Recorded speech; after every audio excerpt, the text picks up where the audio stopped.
এমন একটা মেয়ে নিয়ে এসছে, জীবনটা আমার শেষ করে দিল। একটা কাজ যদি করে, সব কাজ আমাকেই করতে হবে।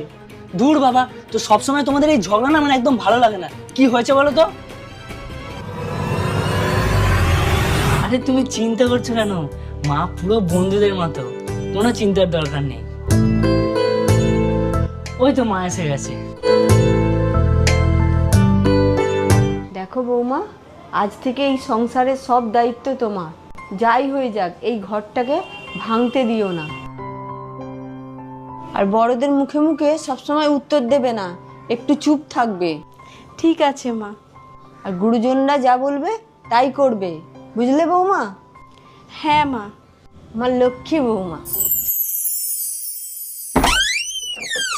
কি ব্যাপার বৌমা, নিচে ঘরে কাজ হচ্ছিল, তুমি নাকি মিস্ত্রিদেরকে তাড়িয়ে দিয়েছো? কেন মা? তুমিই তো বলেছিলে